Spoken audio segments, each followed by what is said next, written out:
اگر تم بھی ان پیغمبر کو نہ مانوگے تو اس دن سے کس طرح بچوگے جو بچوں کو بوڑھا کر دے گا،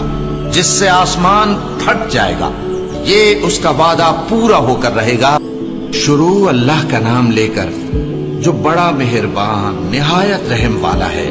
اے کملی میں لپٹنے والے،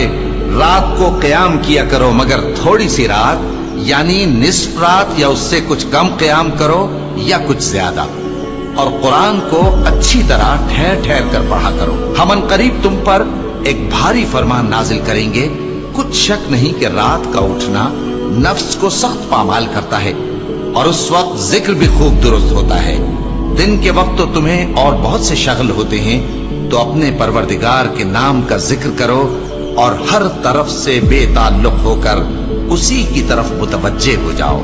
وہی مشرق اور مغرب کا مالک ہے، اس کے سوا کوئی معبود نہیں، تو اسی کو اپنا کارساز بناؤ۔ اور جو دل آزار باتیں یہ لوگ کہتے ہیں ان کو سہتے رہو، اور خوبصورتی سے ان سے کنارہ کش رہو، اور مجھے ان جھٹلانے والوں سے جو دولت مند ہیں سمجھ لینے دو، اور ان کو تھوڑی سی مہلت دے دو۔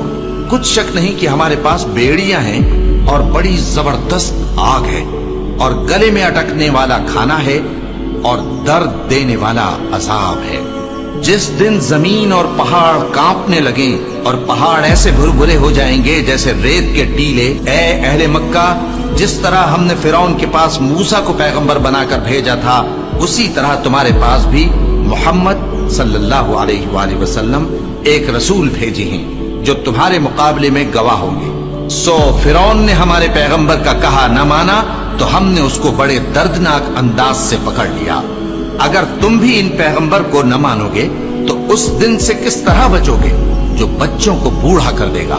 جس سے آسمان پھٹ جائے گا،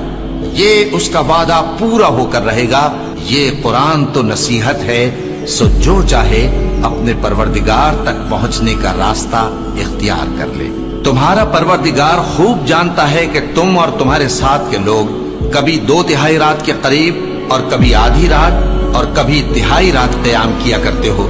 اور اللہ رات اور دن کا اندازہ رکھتا ہے۔ اس نے معلوم کیا کہ تم اس کو نبھا نہ سکو گے، تو اس نے تم پر مہربانی کی، بس جتنا آسانی سے ہو سکے اتنا قرآن پڑھ لیا کرو۔ اس نے جانا کہ تم میں بعض بیمار بھی ہوں گے، اور بعض اللہ کے فضل یعنی معاش کی تلاش میں ملک میں سفر کریں گے، اور بعض اللہ کی راہ میں لڑیں گے، تو جتنا آسانی سے ہو سکے اتنا قرآن پڑھ لیا کرو،